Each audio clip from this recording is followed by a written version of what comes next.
Good morning to all of you and welcome to the third edition of our VoltaChem Power-2-X Tour.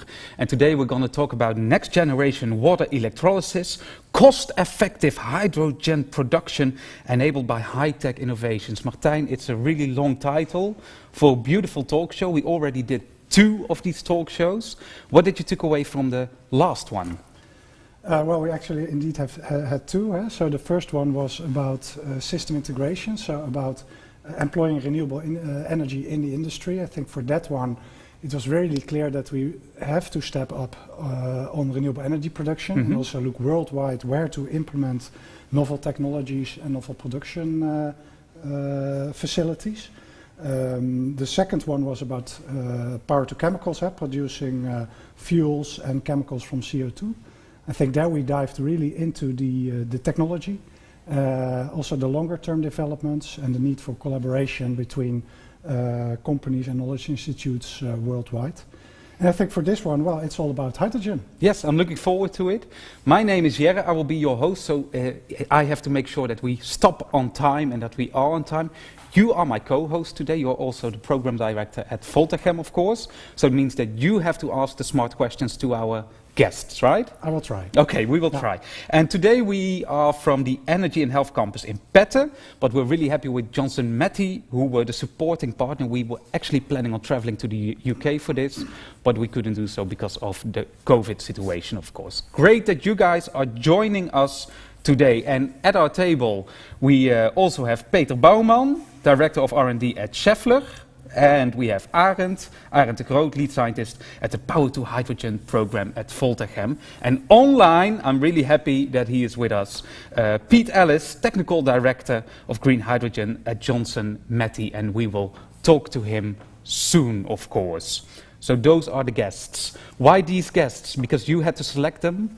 Why did you choose these 3 people? We selected them together, but I think, well, this topic of today is all about developing the supply chain of electrolysis and electrolyzers.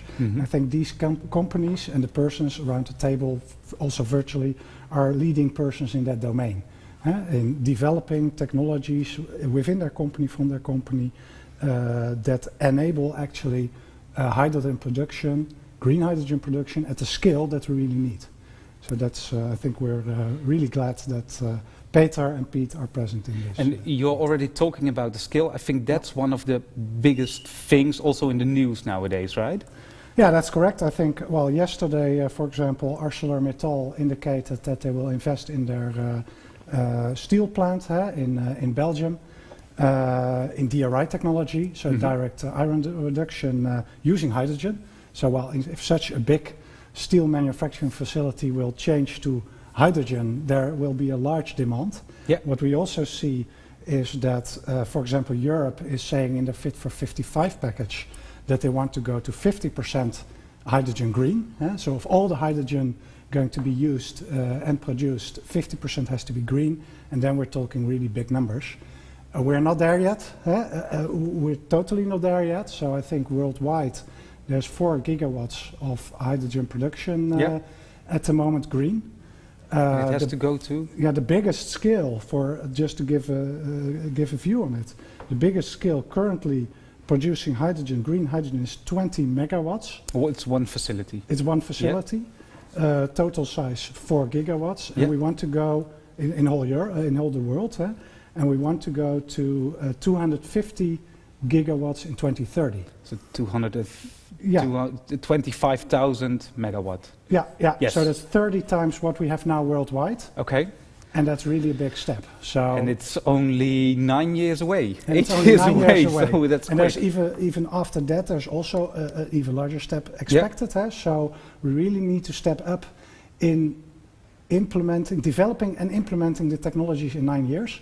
And that we cannot do alone. We have to do with the full supply chain of technology that is going to contribute to these production And facilities. today we're going to talk about the challenges that arise in that supply chain, but also in total, I think, right? Exactly. Yeah. We're also really happy that you are joining us, and we also want to hear from you, so you can ask all your questions, of course, during this talk show. But we also have some questions to you, so please take out your mobile phones or open an extra tab on your browser and go to power2x2.joinlive.tv, and there you can log in, and I see many of you already did so. And when you are on that page, you can also go to the live tab, and there we can ask questions to you. So open your mobile browser, in the address bar, go to power2x2.joinlive.tv and join us. And let's start with the question we always start with, because we have an international audience. So go to the live tab, and there you see the map of the world, and we want to know, where are you watching from today? Let's have a look on that. From where in the world are you participating today? And then we can see, look at that, Middle East, I see some things. Spain, we see many in the Netherlands, of course, but also the US is awake. Good to have you. No Australians today. Are they not interested in hydrogen, Martijn?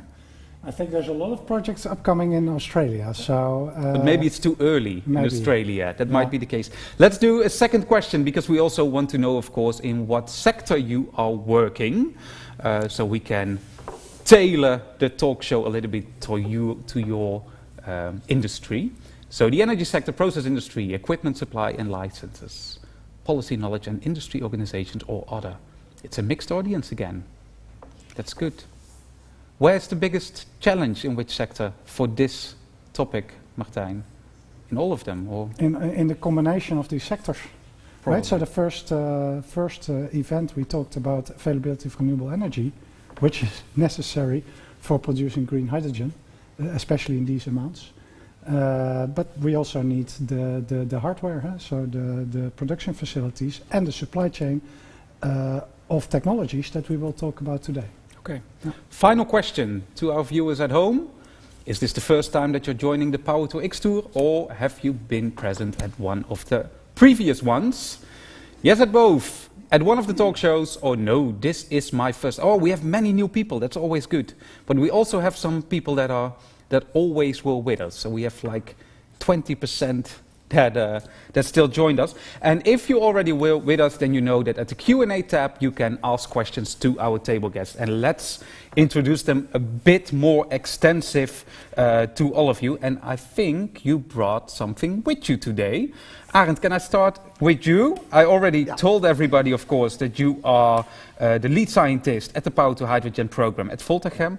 What did you bring with you? I had to leave the actual tree at the door, but I brought a picture of the tree, of the tree rings. Yes. And what is the relevance of that, you ask? What you can see in a tree is how it has aged. Mm-hmm. And as we will discuss today, efficiency and performance are key issues that we work on, but it has to be durable also. That's one of the important challenges. And what we would really like to be able to do, that's our dream, is to have such a picture where you can see the history of what has happened to the components that we're working on at TNO, VoltaChem, or with our industry. So have this kind of insight in how the components have aged. Like you can see that this was the rainy summer that we went camping. You can see the history of the tree. And what would be right in the center? What would be the first ring? Well, where did it start? That's a difficult question. I know, yeah. No, I think the important thing is how the components have been treated, how you have operated them, influences their lifetime. And what we would like to be able to do, and that's what our research focuses on, is understanding how the conditions have shaped the rest of the lifetime. And that's the analogy with the tree. You can read back what happened to the tree and Exactly. how it aged, and that's Beautiful. what we want to do. Good to have you, Arend. Peter, you brought something as well. You are the Director of R&D at Schaeffler. I think those two things that are in the center of the table also linked to each other, right? It's the thing that you started with and the things you want to, not to end with, but the next thing. Tell us, what did you bring? Quite right, Jette, and happy to be here indeed. I lead the hydrogen R&D division on the industrial side, and we focus on electrolysis. But Schaeffler has a strong reputation in making these small things, the ball bearings. And these ball bearings are now handheld, but we make them also for the big wind energy 11 meters diameter, and for mobility. So Schaeffler has a strong reputation in forming metal and providing a coating that is long and everlasting and very high quality. So from this, with the knowledge of renewable energy rising and the mobility sector, we are stepping into bipolar plates, where this sample shows it's formed, it has a coating, but it's not optimal. You can see strong parallels with the fuel cell market, and what we want to do is build experience and competence that this fits exactly to customer requirements. And we can take a lot of the risk, a lot of the thinking away by doing all this pre-work. And this is already on the market, or is it a prototype? Where are we with this? This is now a prototype. Yeah. And the market is not standardized yet, but there are big players there that need plates and Like a lot that. of surface area to go to the gigawatt area that everybody's talking about. All right. Interesting. Let's also have a look at our online guest today of call, Peter Ellis, Technical Director of Green Hydrogen at Johnson Matthey. First of all, thanks for being our supporting partner today, Pete. Do you also have something with you there? I do indeed, so I'm sorry I couldn't be with you. But yeah, it's great to be virtually around the table, and yeah, interesting to listen to the discussion so far. So my artifact is, you see that? Yep. Okay. Yes. I brought a spanner with me. So why the spanner? So the spanner talks a little bit of manufacturing. So I think we're going to discuss lots of really good ideas today, and there's clearly lots of activity in the lab and people coming up with new ideas. But actually, we need to put those good ideas into practice, and the manufacturing dimension is also really, really important. So I wanted to highlight that. Being able to do things efficiently, being able to do things cost effectively, is also going to enable this transition that you were talking about earlier on. Today, so whilst I can't be in the Netherlands, I'm here on our new site where we're just setting up some extra development capacity, extra manufacturing capacity. So we're really in the kind of detail of doing that at the moment. So I think my spanner will be quite useful over the next few weeks. That's good to hear, and it's great that you are with us, so feel free to interrupt us whenever you feel like you need to, but we also have some questions, of course, to you. Martijn, last but not least, you also brought something with you. Yeah, maybe the people that watched before will remember, so I always bring my... you have the standard in your car, right? Yeah, it's my extension cord, and first of all, we want to power everything with electricity. That's what we said the first time, the second time, but also green hydrogen will be powered by electricity. It will be maybe a little bit far away sometimes, so we have to be able to extend. And we also want to share, and that's why there's these 4 things. We can share our knowledge and technology developments. Every time you tell the story, it gets better and better. Yeah, it's great to hear. You also brought with you a beautiful video on the Power-to-Hydrogen program. Let's have a look at it. Hi, my name's Greg Stock. I'm the Director of Engineering. This is not the right video. Let's have a look. At Worley, we are busy. Let's see if we can find the right video. The Power-to-Hydrogen video. Have a look at the technical guys. Here it is.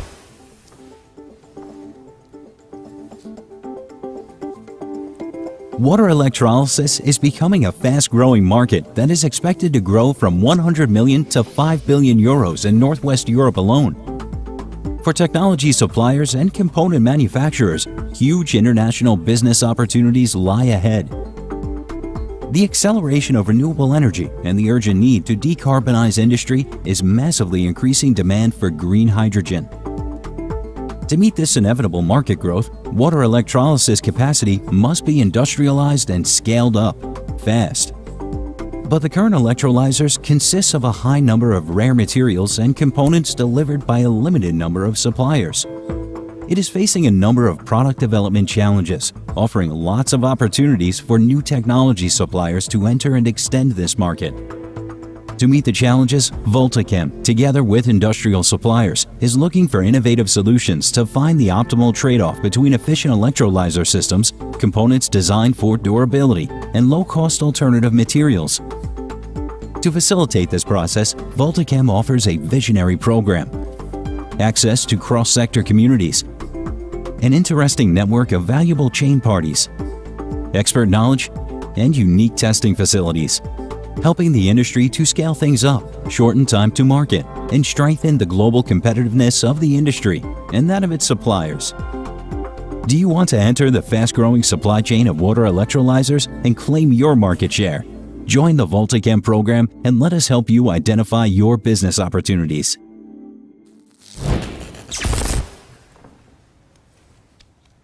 Great video. I think last time at the previous show I saw these things, right? The electrolyzers. Yeah, the membrane electrode assemblies, for example. Yeah. Yes, exactly. And those are the same things. Yeah, so what we discussed, but then on a different technique. Yeah, so what we discussed last time was on CO2 electrolysis, Yeah. so longer-term activities. What we discussed today is water electrolysis, Exactly. so making hydrogen.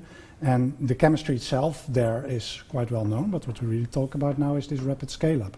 Yes, and a lot exactly. of things are needed for that, that were just also shown in the video and will be discussed later. But we also have 3 different companies, organizations working on these hydrogen tech. Why are you guys working on it, Peter?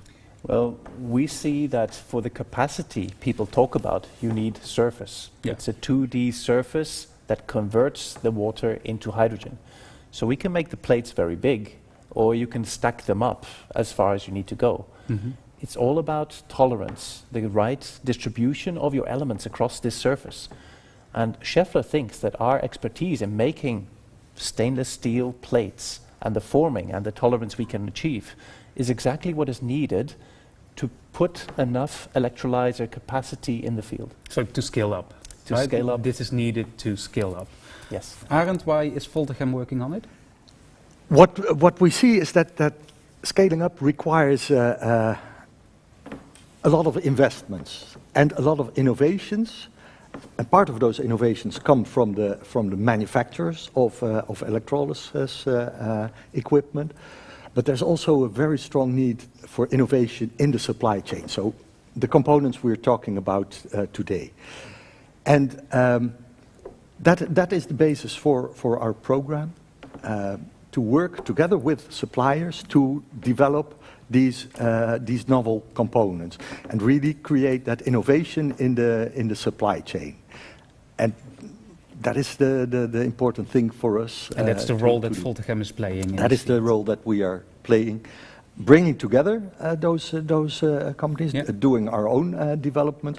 But for the most important thing is creating the cooperation in the supply chain between the suppliers and finally with the companies who use the components. Exactly. Let's talk to the UK, to Pete, Yeah. because we also want to know why Johnson Matthey is working on these hydrogen tech.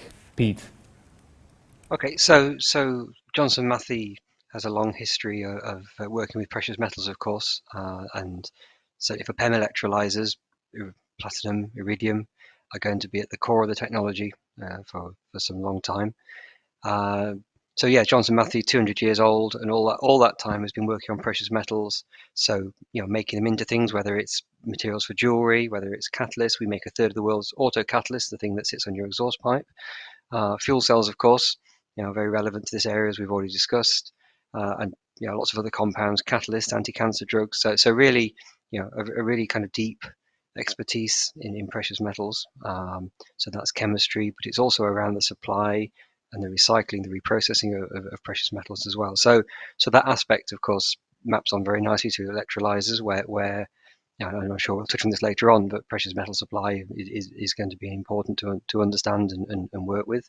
But outside of that, we experience from our fuel cells business. So we've been in fuel cells for just over 20 years now. And so manufacturing, working with those membranes, the electrochemical part are all things that are familiar to us, and we can learn a lot from our colleagues in fuel cells, and that accelerates us in this space too.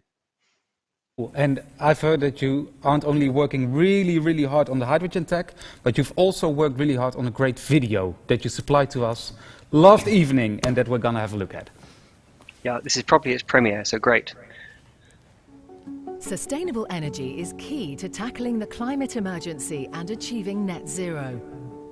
To enable this cleaner, healthier world, we'll need clean hydrogen, which comes in two main types, blue and green.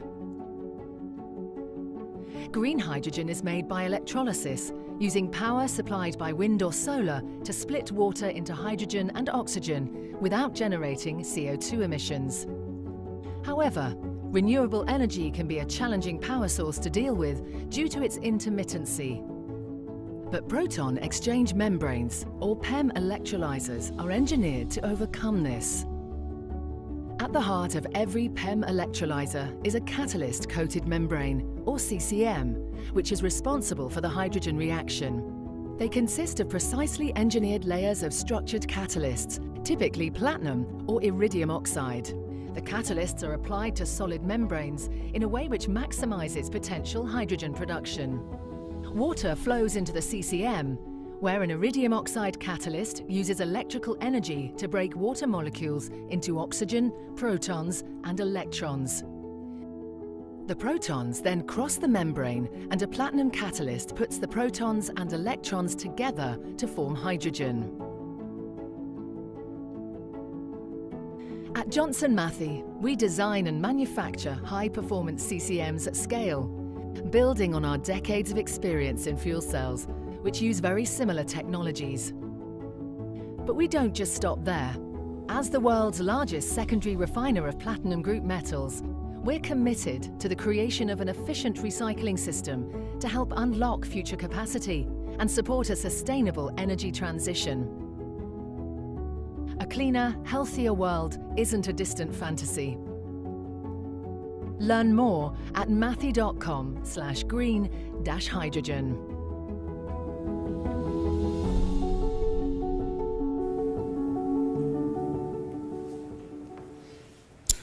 Beautiful video. In a moment, we will tell you at home what we're going to do today. So what are the different topics we're going to cover. But first, Arend, one more time. You are leading this program. Explain one more time to me, as someone who isn't in the field, what are the key components of an electrolyzer? Yeah. Maybe to start with, today we have a number of companies at the table who are working on the PEM technology, the proton exchange membrane technology. There are other technologies like the alkaline and the solid oxide, and the importance of the supply chain is therefore for all these types of electrolyzers. But today we focus on the PEM technology. Yeah. So let's look at the components which go into the As the nice video already showed, the core is a membrane which is coated with a catalyst, and together that is called the CCM, catalyst-coated membrane. But to complete the picture, you also need electrodes, and the naming in the PEM technology is sometimes a bit strange, but the electrode is called a porous transport layer. Later we have Beccari with a video pitch who are working on that specific component. That's a very important component. And then finally, you need to make cells out of that, which you can stack. And there the bipolar plate is a very important component. And it's the metal forming, it's coatings, it's gaskets. So there's a whole series of components that you need to make a PEM electrolyzer. I think this is also the challenge, right? Because when we miss one of these components, we cannot create the PEM. That's the challenge. Yes. Okay. Yes. And that's what we're going to talk about today, Martijn. So first, we will talk about the gap and the value chain that we have. We talk about what is the supply chain actually working on, and last but not least, and I think most interesting also to people watching the show, are the solutions to speed up innovation. Those are the things we're going to talk about, and I want to suggest we start with the first block, and that's about the gap and the value chain.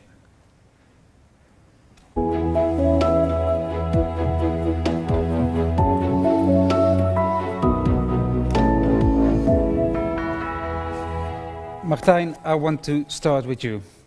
The gigawatt projects. You just told us, like, okay, yeah, it has been announced. Is it just a matter of funding? Is it just, okay, let's invest some money, let's go? Now, well, funding is of course always important, and you need cases. There needs to be demand for hydrogen. There needs to be business cases for investing in plants that produce hydrogen, and there needs to be renewable energy. But if that is the case, and many people think so, and there's also policies out there that will now stimulate production of green hydrogen, then you need to put these plants together. They are going to be placed there, and if you want to do that, then you need a whole range of companies that supply technologies to be in those hydrogen manufacturing plants. And I think that if we want to speed up, and we need to speed up to reach the goals of 2030, then we need to do things in parallel. That means that we also need to develop competences, and companies need to develop their own technologies that can be implemented in parallel. And the nice thing is that we see that companies like, in this case, Schaeffler and Johnson Matthey, but also others, are really stepping up and actually pre-investing to be ready to deliver these products to their customers in hydrogen. But the money is there. The money isn't the problem. Partly. So I think policy, for example, is a very important thing. Things are changing. If you look back a year ago, well, the discussion was a lot about money. What you see now is when Europe, for example, says, well, 50% of the hydrogen needs to be green in 2030, well, then things start to change. Then there is investment potential, for example, and then money will come. Of course, always it is needed to invest and also to cover gaps, for example, that are there, because the alternative at the moment is grey hydrogen, as we discussed also in the first Power-2-X Tour, and grey hydrogen at the moment is cheaper. But it is to be expected with all the policy packages that are there, and also with the support from governments that we see now, that in 2030 this will change, big scale, and during that period these companies are investing and will also get their first orders and bigger orders and grow with that. Peter, what is the challenge that you have with this? The biggest challenge is that everybody agrees we need industrialization. We're well on our way, but we need to mature more. And now there is willpower, there's money, and there's urgency. And we see that with COVID, the CO2 footprint. So from the Schaeffler side, we use a lot of metal. And I've heard it's about an Eiffel Tower's weight every day. So we are very concerned in turning our footprint towards green steel and making hydrogen available for industry. Not just mobility, but it's sector overarching. But it takes time. Qualification in the field takes time. So when we're talking about short timelines, we're expecting these big companies to have knowledge, to have competence, so that we jump to another level and new designs without taking too much risk. We already are aligned. We know the interfaces, and that's where these platforms are extremely important, because it's not just one component by itself. It's the whole mix, the whole package that needs to deliver. Cool. Arend, anything to add? Yeah, well, I think one of the key challenges is what will the product be, and defining what the need will be, because there are no standards, there are no designs that, let's say, which are the industry standards. So for the whole supply chain, one of the big challenges is what demand will there be for the products, and that's one of the key challenges, I think. And when you talk about qualification, that's a whole different game, topic, so to speak. Yeah. Let's have a look on what people think at home, of course, because I can ask you what you think the challenges are, but it would be interesting to know what they think the challenges are. So at Power-2-X Tour.joinlive.tv, we have a poll for you.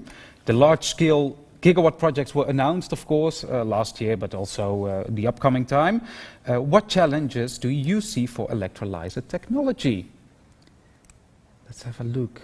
Availability of renewable electricity at that scale, cost reduction of electrolyzers needs time, uncertainty concerning policy goals and instruments on investment, availability of scarce materials or other. And we see the availability of scarce materials. That's, well, it is a challenge, of course, but I can imagine at Schaeffler that that's one of your biggest challenges, right? Well, we see now in the world getting metal is difficult. I'm still waiting for my PlayStation 5 because of that, right? Because you want to make this. There is some difference between the precious metals that Johnson Matthey has that go into the electronics. And for Schaeffler, it's important that we can supply to this large scale and continuously and guarantee a certain quality. So what's important for us is that we know what is needed. And we can predict where the market is going. But like Arend said, there is not one size. And I think Johnson Matthey will agree, if there was one size fits all, it's very easy to go to the first category, cost down, we don't need all the variants, we know what we need. Yes, so standardization. Standardization. Right? Let's ask Pete exactly, because Pete, do you agree with Peter on this? Standardize the whole thing and it becomes way more easy. Yes, to some extent, but we also know that we'll need some development over that time period. So for example, we can see that we'll need catalyst development. We'll get better catalysts that do the same amount of electrolysis with less iridium, or more electrolysis with the same amount of iridium. So from that sense, from a technology point of view, it doesn't stand still. So even if it were standardized, and I think there are lots of benefits to things being standardized. And understanding, particularly when we have to integrate different components. So what's the best CCM to go with Schaeffler's bipolar plate? How do we make those two work together? We've obviously got some sort of porous transport layer in the middle. What's that about? So bringing these sort of components together is absolutely important. To hear, yes. What I would like to emphasize is that there's. What you read in the news is a lot about gigawatt scale projects, and we need to have the gigawatt scale projects because we want to have impact, and for that you need, if you want to green a steel factory, whether it's Tata or ArcelorMittal, you need gigawatts. But to get to the gigawatts, you cannot start. You cannot start with gigawatts. Exactly. And the whole learning process that we need, and especially in the whole innovation in the component, that's a very important part. So how do the components work optimally together? How do they perform? And because durability is such an important issue, you need time to validate your components. And that's, I think, one of the key messages that we bring across today. Because of the time that you need to qualify your products, we really need to think how we can facilitate the innovation or the innovation in the supply chain. And is that the thing that you're doing at the Faraday Lab? That's one of the key things that we focus on in the Faraday Lab. When we started work on electrolysis, one of the things that we saw was that there was relatively little feedback on the performance of components. If Schaeffler delivers a component to a manufacturer, because of all the secrecy around it, it's very difficult to get the feedback. So one of our roles is that we have built the infrastructure in which we can test components from the centimeter scale to the large scale, and be able to give that feedback. So that's one of the key things that we work on. Arend says that's one of your challenges, to get the feedback. Do you agree, Peter? I fully agree, because as a supplier, you're very subjected to have a qualification spot. Getting the right data back is always an IP issue. How much of that is actually caused by your product, how much by the other components? Because it's not always the plate that shows evidence of lacking quality the first time. It's sometimes the combination thereof. So the whole field is now looking what is needed and what is the application. So if we can pre-align and we already know how catalyst, membrane, PTL literally fit together, we can go to market a lot quicker. And if we can monitor in the field as well, we can immediately use that data collectively, instead of just pointing the finger at the other one, well, you should have had a better membrane. Yeah, but this is the big challenge, right? Because what you're suggesting is almost open innovation, right? Everybody's sharing all their data, but we have some IP issues, some secrecy, of course. Exactly. So do we have any suggestions how to solve that? Martijn? One of the reasons that we started the whole VoltaChem program, and specifically the power-to-hydrogen line, is exactly this. Also, we have, I think, learned in the last 5 years that this is one key issue if you want to speed up. So it's not only about just stating that there has to be a scale-up, it is involving the supply chain as a whole that needs to do this scale-up.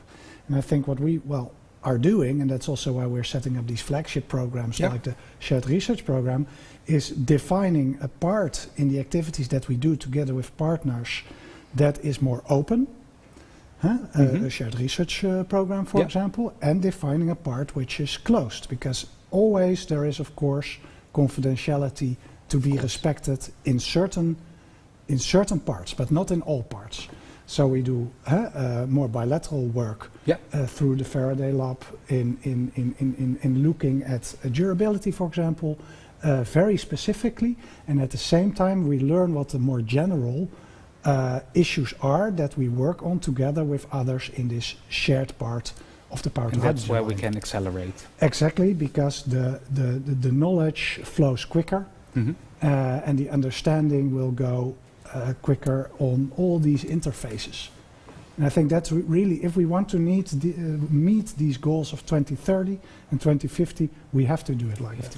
Let's have a look if we have any questions coming in from our viewers at home for this first block on the gap and the value chain. Kay is asking, thanks for your question, Kay, when coupling electrolyzers to a solar park, it is most practical to align the economical lifetimes. What is the lifetime of such an electrolyzer? Arend, what's the lifetime of an electrolyzer? The answer is always a bit more complex than just the number. We saw in an earlier video this balance between durability, efficiency, and the cost. Yeah. And you can always reach a certain efficiency, but then you treat your system very badly. You can always lower the cost, but it's at the cost of durability. So if the question is what is the lifetime, it's more what is the penalty on the efficiency that I have to take in that. So I can operate, to give an example, I can operate my electrolyzer at a lower temperature. Yeah. That saves lifetime, so I can operate it for a long time, but it also costs efficiency. If I always drive 200 miles an hour in my car, I will blow up the engine in the end. So the lifetime of the car is less. A little bit like that, right? You balance. Okay. Yes. Yeah, yes. maybe to add to that, there's an important aspect also in this case with the solar energy. There, if you operate it like this, so fluctuating, it's different than if you operate an electrolyzer constant. That's a good point. That was. So it's hard to say what the lifetime is. In my answer, indeed, having all these variations in coupling it directly to renewable electricity is a challenge for the lifetime. So that's also what in the supply chain we're addressing to be able to handle that. Yeah, and maybe to couple into what Peter was just saying. So standardization is very good, but of course it's dependent on the app. And we will have some dynamics where PEM actually has a strong advantage. We can make a plate and a coating that is long and everlasting, but it will raise the cost. If we have people in the field that want to have robustness because they don't quite know what to expect, of course, in the beginning, we'll be careful and we will over-engineer. But if we understand it, then we should be more conscious about the cost and the recycling. Because sustainability is now a big theme. And like Johnson Matthey mentioned, precious metals will be recycled. So putting something in the electrolyzer that lasts long enough to make an economic case that works, but also make sure that it feeds back into the system and that we can replace an electrolyzer at the right time. And that's maybe where the monitoring comes into play. Mm-hmm. How do you recognize the right time? And do you have a system solution, or do the suppliers have a material solution? That's where there needs to be a discussion, a platform, and a forum. And that's where I think... Exactly, that's the gap in the value chain that we were talking about, of course. Yeah, yes. I suggest we move on to the next part, and that is actually what is the supply chain working on nowadays?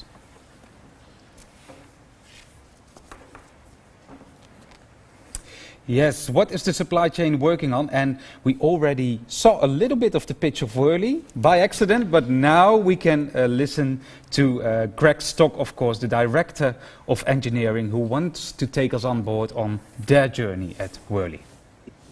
Hi, my name's Greg Stock. I'm the Director of Engineering for Worley in the Netherlands. At Worley, we are busy scaling up green hydrogen capacity into fully delivered projects and solutions. Sounds simple, right? But the road is fraught with challenges. The market is demanding many things at once: a competitive price of hydrogen, technology scale-up at unprecedented speeds, solutions which can be standardized yet flexible, a fully integrated supply chain, and a revolution in remote-controlled operations and maintenance. The list goes on and on, so how are we responding to these demands? Well, new market conditions calls for new ways of working, and that's where digitalization is crucial to our execution model. At Worley, we are working around a number of digital concepts. Number one, digital decision making. We will link any simulation into our in-house optimization tools, and we will use automated techniques to size the equipment and design the layout, the building, connect to the electricity, water, hydrogen offtake, and in a fraction of the time, the concept is built and selected, frozen, and we can spit out a TIC estimate. It's great for optimization. Secondly, fully automated engineering. We will digitally transfer the concept design data directly into our standard engineering modules, and we'll pull them together like Lego blocks. We will digitally link to its stakeholders, such as the OEMs, the equipment manufacturers, incorporating their data and designs directly into our model, no more paper. Similarly, we'll integrate smart control systems to ensure that the operating cost objectives can be achieved. Time to financial investment decision drastically reduced. And lastly, total delivery at site, modularized, customized, but the best part is the solution will be in digital format, so-called digital twin, to be fully replicated or repeated again. Now, this won't solve all of the challenges being thrown at us, but it's a first step towards using digital tools towards solving complex problems. And I'd like to leave you with a question. Our digital tools can revolutionize our delivery of green hydrogen, but considering a single project costs millions, are people ready to take on the risks and the opportunities offered by digital solutions? Well, let's go to Pete in the UK, because I'm keen to learn what he thinks of the pitch of Worley and the question he posed in the end, of course. What do you think of the digital solutions, Pete? So yeah, clearly very powerful, and I suppose from our point of view, we see a couple of kind of good applications for this. So one, I think, sort of picks up some of the themes we were exploring at the end of the last discussion around your electrolyzers and monitoring their state of well-being. I mean, how do you know which cells are working well, which cells aren't working so well? Can you start to predict when you need to change out a component, or actually when your electrolyzers reaching its end of its lifetime? Can you predict the electricity inputs and then have your electrolyzer in a better state of readiness somehow? So a lot of this is sort of work to be done, but I think interesting and certainly worthwhile. And then the other side, I think, is at the beginning of the kind of the value chain in catalysts and components in general, where you can start to do, use AI and machine learning to help you develop better materials, to explore a bigger area of space. If you can do things in a very fast, a very mechanized way, can you then look at compositions that you'd never get a chance to look at otherwise, and developing good robust systems. So we have some university partners who are really quite expert at those things, and good to work with them and try and push us and therefore everybody else forwards. Martijn, we want to talk to Pete about the catalyst-coated membranes as well, right? So what questions do you have for him at Johnson Matthey? Well, two things were triggered me in the audience question. I think the first one would be about the precious metals, because apparently the audience sees it as not a big deal. There was nobody. Not the biggest deal. Not the biggest deal. Exactly. I was wondering how you look at that, Pete. Yeah. Okay. So I think we see iridium as being a key component, and there's a couple of things we know about iridium supply. I mean, one is that it won't be increased.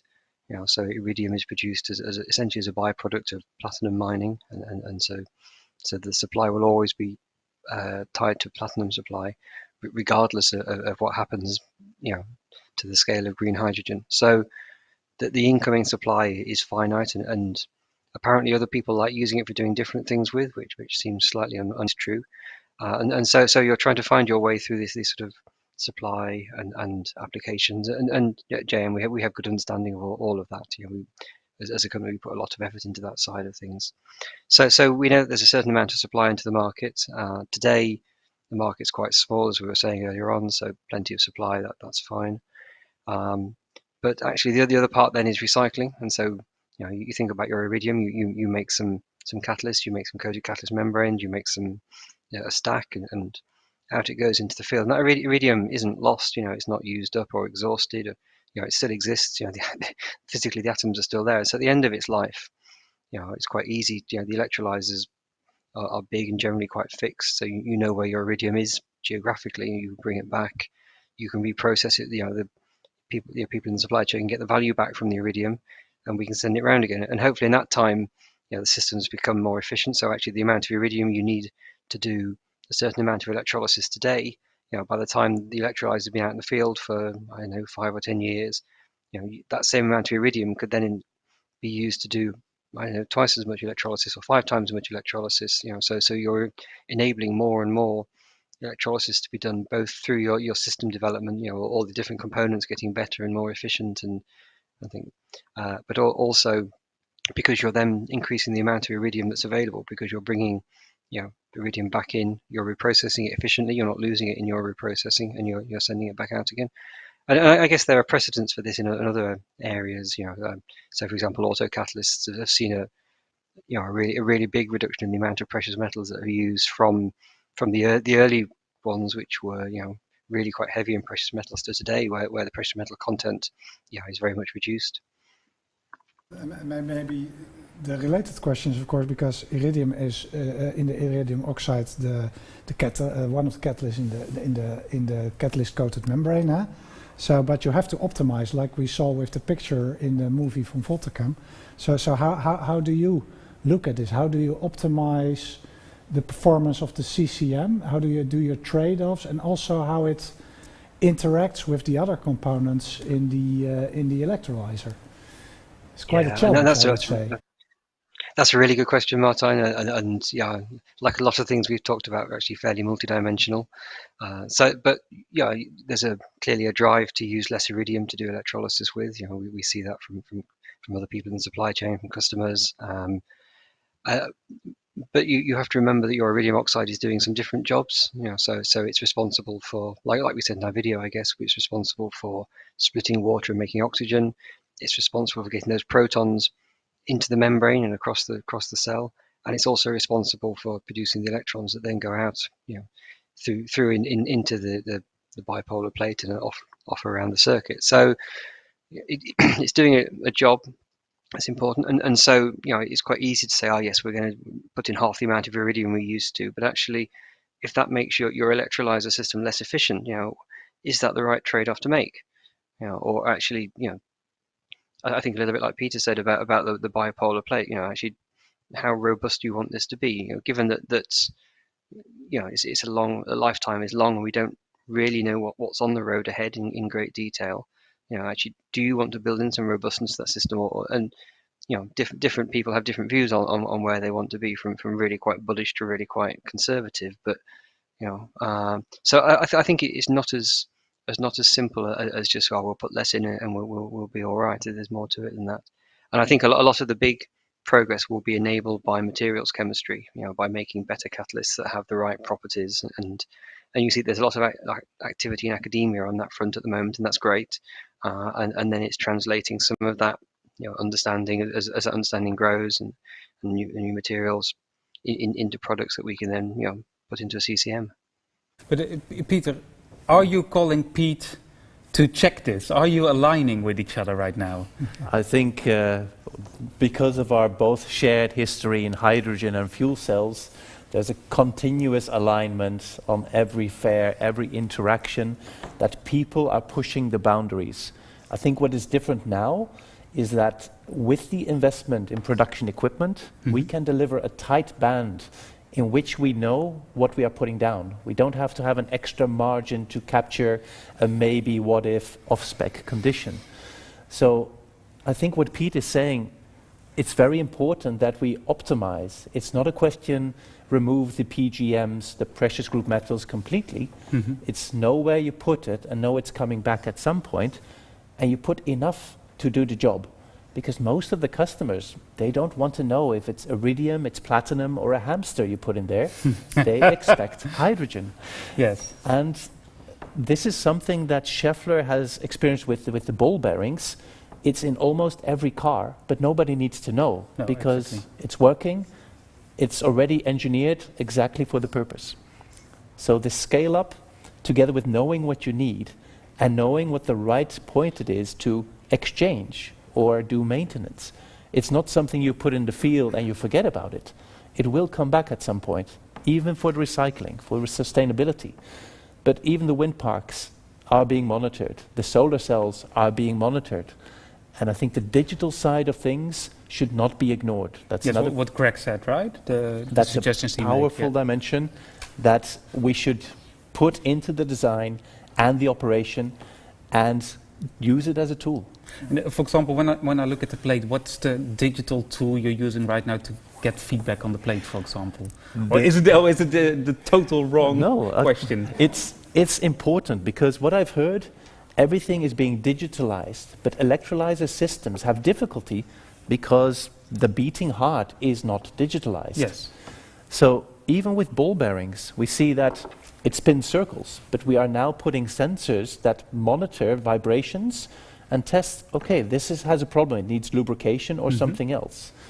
I think very shortly, all components that convert energy, renewable energy, into something else will be monitored. It's part of the whole grid. It will be decentralized, and we should do something with the data and use it also to our benefit to make something better. What's the role of VoltaChem in this, Arend? Yeah, I would like to add something. To add something, because what we hear in Pete and in Peter's narrative is, because we don't know exactly what will happen with the components over lifetime, we put in some extra stuff. Yeah.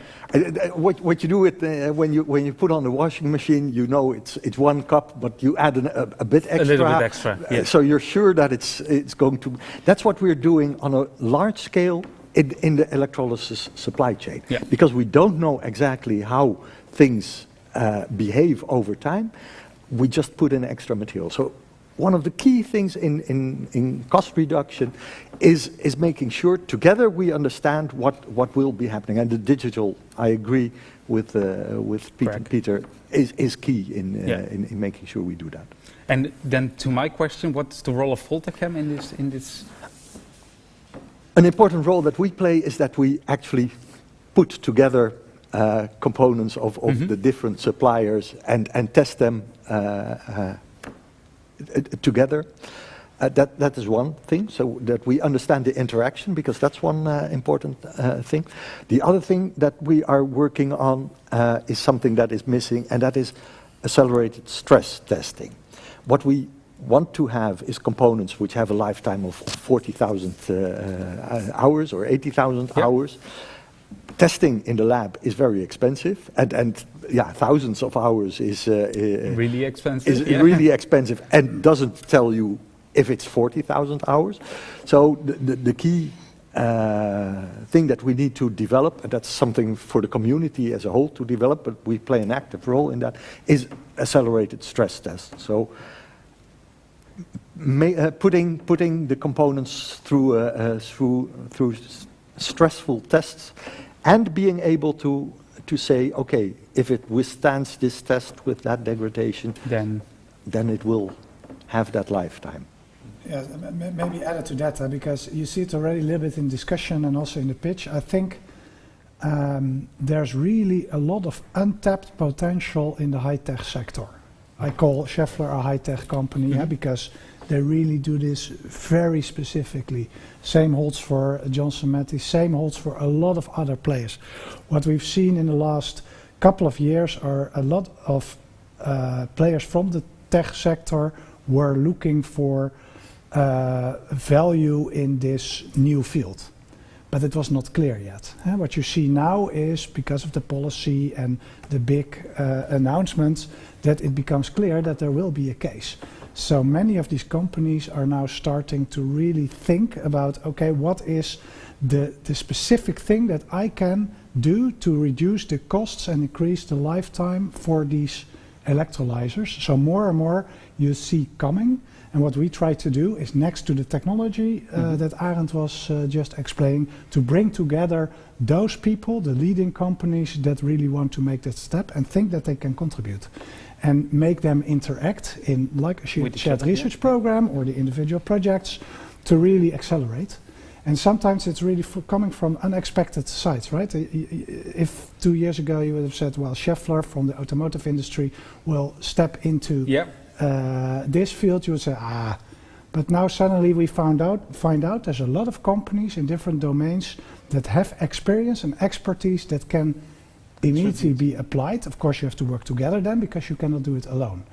And that will really accelerate. That's what we want to achieve. We want to accelerate towards implementation 2030, and then you need to tap into these experiences and knowledge together. Before we're going to talk about other solutions to speed up this innovation process, because that's the final block, I want to have a check if we have some questions from the audience to our table guests, and of course Pete, who is online with us. Whew.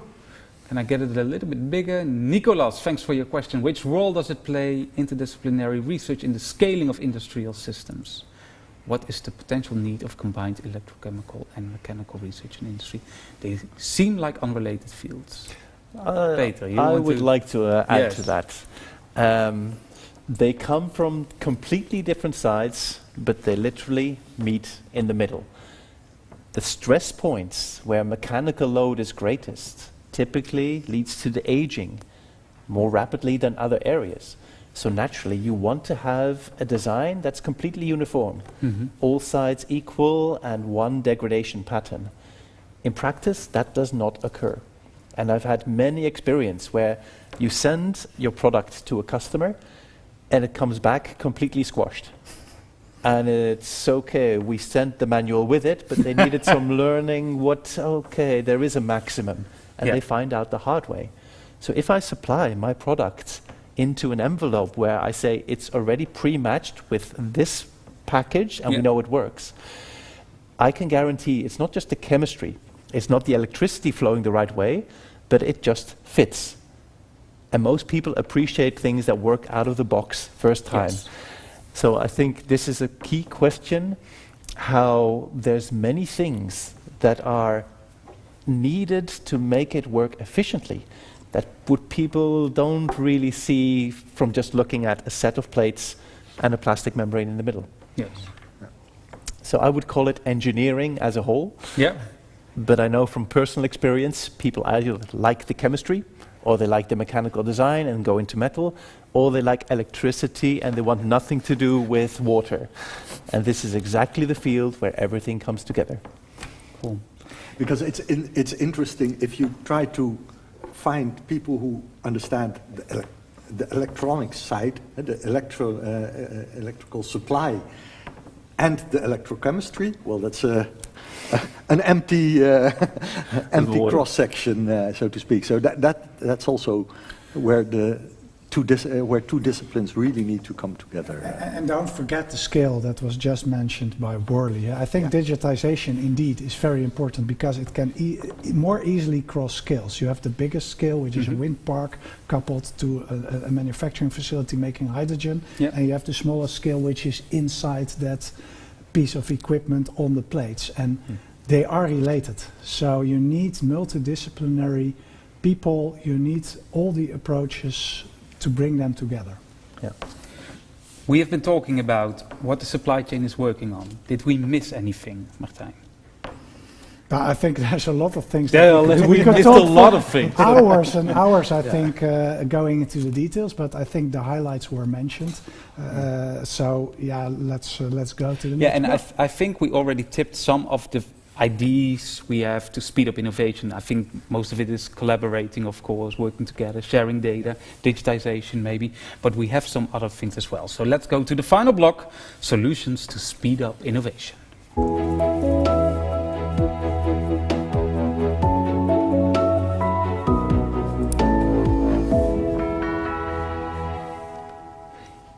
Yes, and let's start with a question to you at home. So at what was it again? Power-2-X Tour.joinlive.tv. You can answer the poll, and the question is: what do you believe is the most critical component for the scale-up of PEM technology? And I try to remember it. The PEM stood for proton exchange membrane. Yes. Is it the membrane, the catalyst, or CCM? Is it the PTL or electrode, or no critical component? The supply chain can scale up very rapidly. We see some people choosing that option as well. But the catalyst or CCM, it's almost a tie between the membrane and the catalyst or CCM. So let's have a question to Pete, I think, because he's working on the CCMs. Tell us, do you agree with that? Is that the most critical component, Pete? Yeah, maybe I'm biased, right? But I think interesting the topic we were just talking about and the different disciplines, and you look at making the CCM. So you've got the components, you've got clearly membranes in there, we've got ionomer in there. There's a lot of chemistry at that end of things. The people using physics techniques to understand what's going on there, and then you as you get more and more close to commercialization, you go up in scale. So you want engineering skills, you want mechanical engineers who are going to design facilities and run plants. And then wrapped around that, of course, is the kind of commercial and business side. So you can see this, that the whole thing needs a lot of skill sets. And that's, I suppose we're used to talking about diversity, and actually it's that diversity we need. The thing is done best by having all these different people with their different skill sets coming together, like Peter was saying, and actually working together. If you had a team which were just in one discipline, I think you'd find some aspects of it were really quite hard indeed. So yeah, that diversity of skill set is going to be really, really important. Yeah, I agree. I think we should have a look at a pitch of a PTL supplier, a porous transport layer supplier. Beckard, who also answered this question, what is the most critical component? And we're going to listen to Dieter Hellert, who's business development manager at Beckard Fiber Technologies. The success of PEM water electrolysis is facing massive challenges, like upscaling the global production capacities, performance improvements, and cost reduction. Beckard supplies titanium porous transport layers to the majority of the market and has built a track record of more than 20 years in PEM water electrolysis. Beckard is a €5 billion group and a large supplier to automotive. We are applying the principles of mass manufacturing to titanium PTLs, fully automated production lines, continuous processes, contingencies. Quality is the key focus point. Zero batch-to-batch variability, fully automated quality control, full traceability on all process steps, always staying ahead of the market in terms of capacity. Our customers are building gigawatt scale facilities. We have industrial production capacities in place, and from our close relationship to the market, we have initiated the required investments to expand our capacities and to capture the volume demands of the next years. Our product roadmap reflects key aspects identified by the industry. Cost pressure triggers the development to reduce PGM loadings. Thinner membranes will accomplish higher performance levels. Both topics will require innovative solutions for the interfaces of other key components with our PTLs. The challenges ahead can only be tackled with success in close collaborations with the design integrators and key peer suppliers of components which are interacting with the PTL. Co-creating customized products aims at achieving optimized interfaces. None of us is as smart as all of us. We invite you to get in touch with us and to join forces on this exciting journey.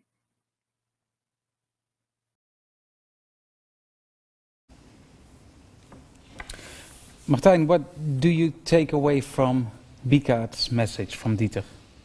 No, I think it's a little bit in the same line as what we just discussed. I think the PTL is a very important part of an electrolyzer, and what you see is, well, Bekaert specifically puts a lot of effort in innovation in that part, but also thinks about the integration, so to say, with the other components.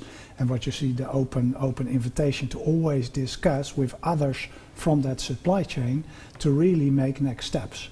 And I think that's indeed what is really needed to speed up. Yeah, but you want to add something, Arend? What is a very important point that Dieter addresses is the interaction between the components. Dieter says if you make the membrane thinner, you will need to adapt the design of the PTL, the porous transport layer, and that's the same with bipolar plate and all the components. You're right. This interaction. It's the PTL, the porous transport layer, bridges the gap from the macroscopic flow distribution to the nanoscopic catalyst operation. Mm-hmm. So all scales are needed, and it's literally backing each other up. So the cost of the electrolyzer can be up to 75% for just the metal plates, the PTL, the hardware. And then there's the membrane as beating heart in the middle. And the membrane, the softest side, suffers the most and shows it is suffering most of the time the earliest. So we cannot just blame the membrane and point at it. We should support the lifetime durability of this sensitive heart that we need to keep beating as long as possible. Yeah. And yeah, maybe I'm just the psychologist looking at this, but I think, okay, this is the solution, talk to each other, find this out, right? Let's go. Yes. What's the problem? What's the problem here? From my perspective, everybody has their own little design. Agenda and their own... And it's a lot of development that's gone into something shiny that's on your table. And you want to see that grow further.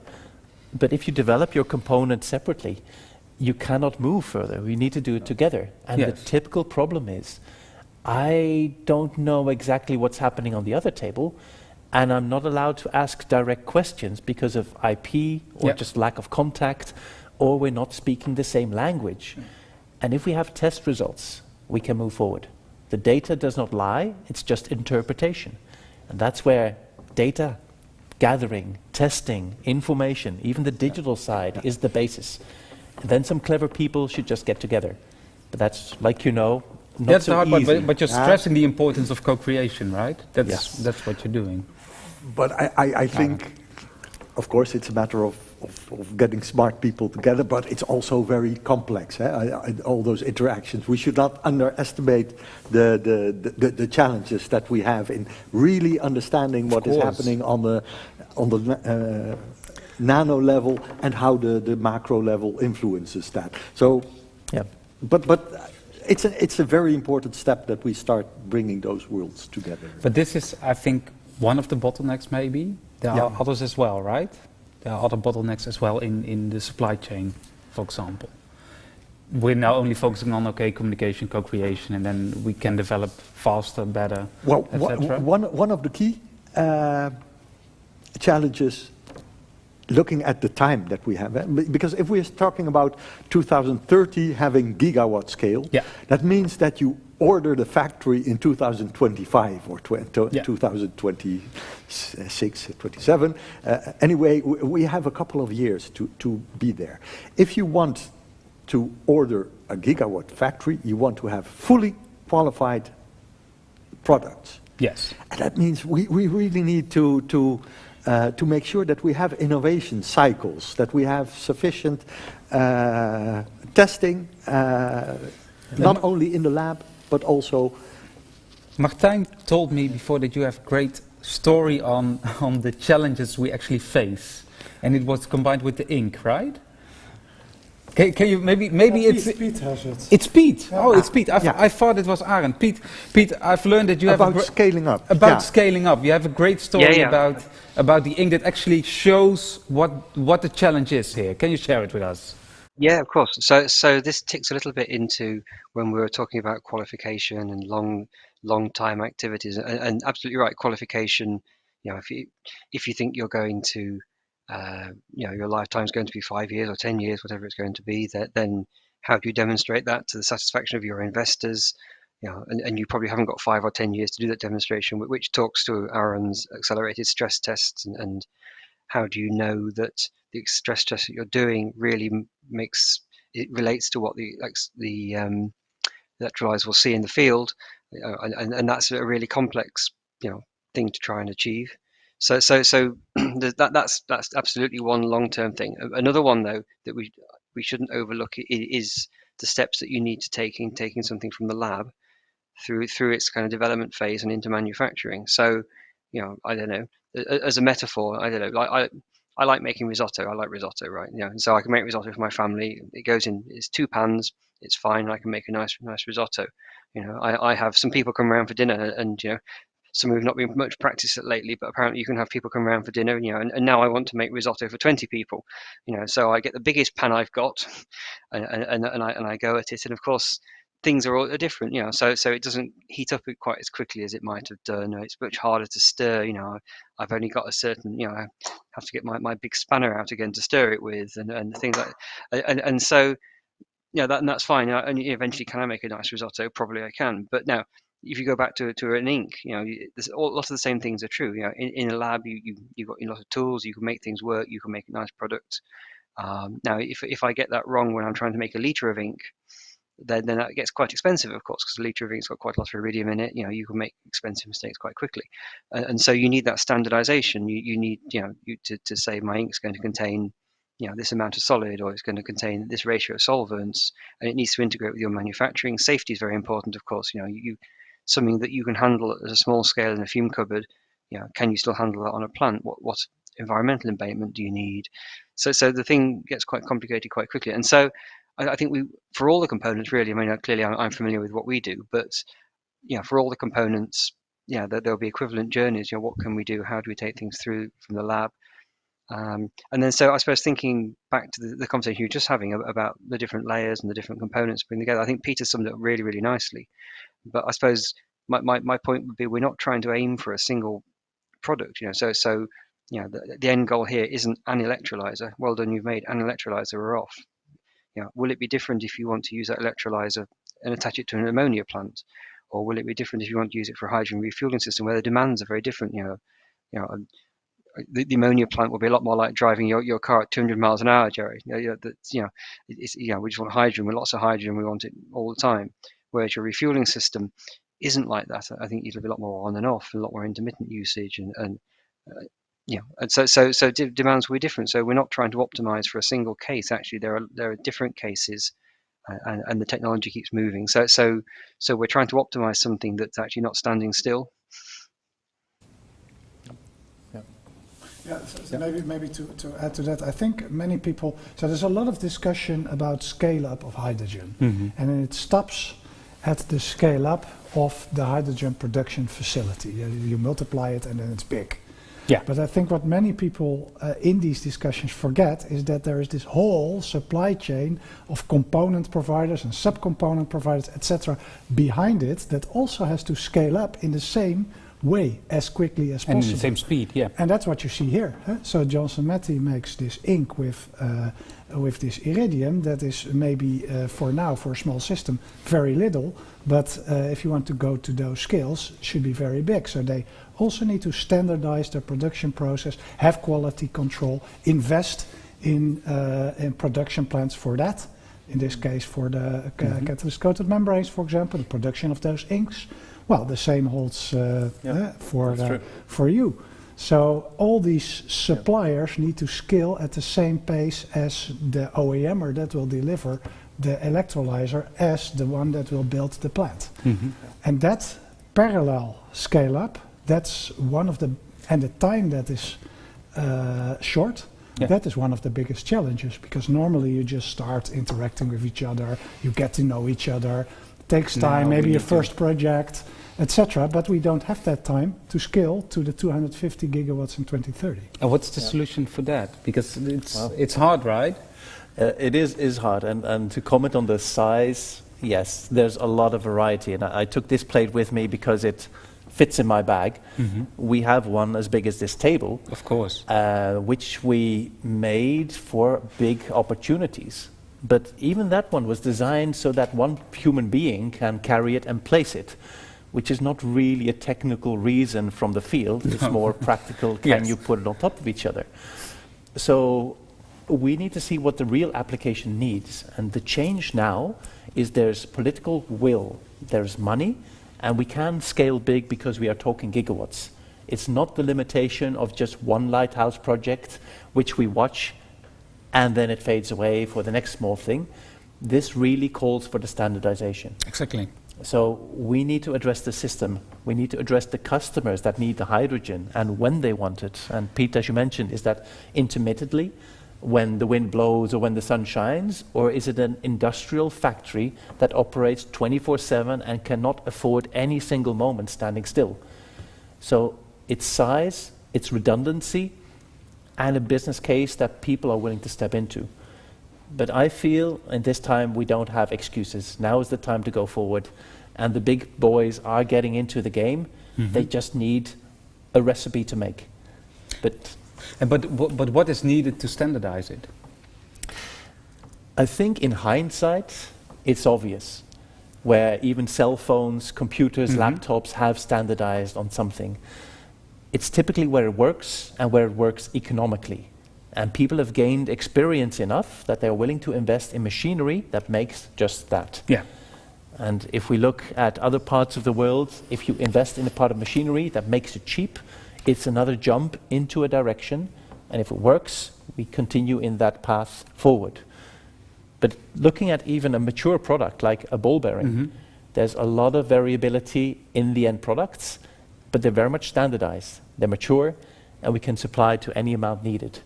So before we get there, there's time, there's investments, but also the combination of the two. If we invest more now, we will get there quicker. And more people are joining the game. And I think the common denominator is, why should we address the goal separately? Well, if we join forces early, we get there a lot quicker, with less money and less expensive mistakes if you make a batch of ink that or lots of risotto. A lot of risotto. That is a horrible, okay. It was a nice analogy, Arend, do you agree? I agree. And I Get on board early. The key word that you used at the beginning was risk. We're trying to de-risk. We're trying to... everyone needs to take risks because we are in a hurry, but we try to minimize the risk by defining the requirements that we have as best as we can at this moment. I think that's a key thing. Let's talk to Pete, because we're going to round things up. And I'm keen to learn, Pete, it was great to have you with us from the UK. You are at Johnson Matthey today. What are you taking to your colleagues and co-workers over there from this session? From today? It's been really good to be part of the event today. I've enjoyed the conversation, and shame I couldn't be sat on that chair next to Martijn, but hey, next time. I take I think that the point about the different interactions of the different components, I think, great to have had Peter here as well, and looking at the thing from a different point of view.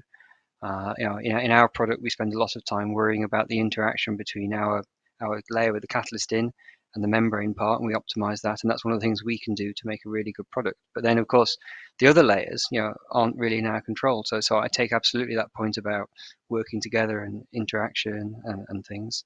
I suppose the other thing that springs to my mind is when we talked about, skills and diversity is training. So we look at horizons at 2030 and we look at 2050, and so we have the opportunity to train people, who are at school at the moment or university at the moment with the skills they'll need to really contribute to this field over that kind of time period. Peter? Yeah. What are you taking to Schaeffler? What are you taking back? I realize very strongly we all have the same goal.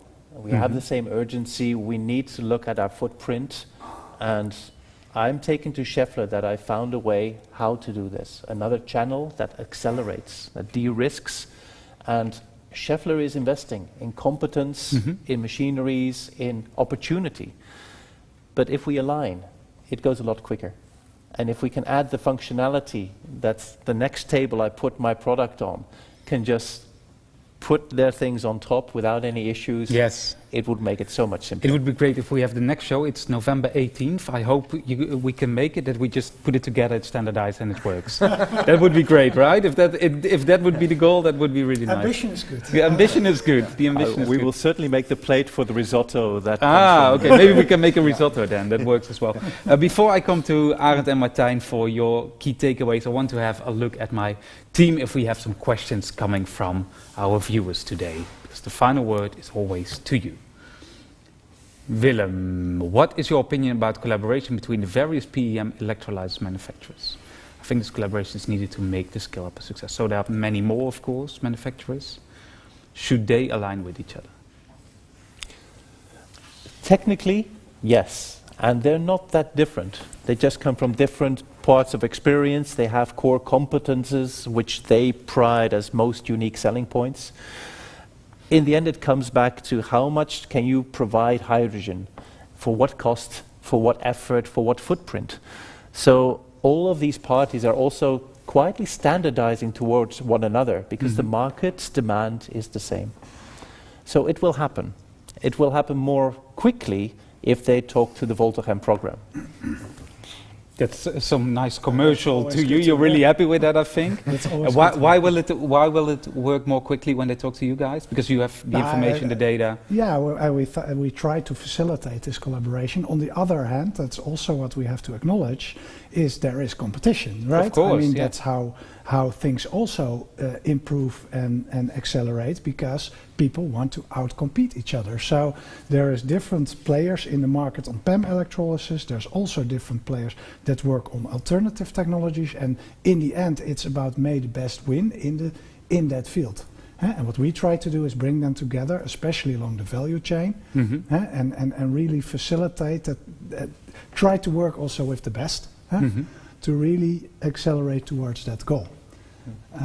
So yeah, that's what we try to achieve, both on the collaboration level, so to say, and the cooperation between different players, but also with the facilities that we have, to really have those facilities and those people that can contribute, are complementary to the people in our network and in our programs, and also can contribute to their results. Yeah. I think we don't have to outcompete each other. The market opportunity is so huge, so large, and it is really time-driven. We need it now. We need each other.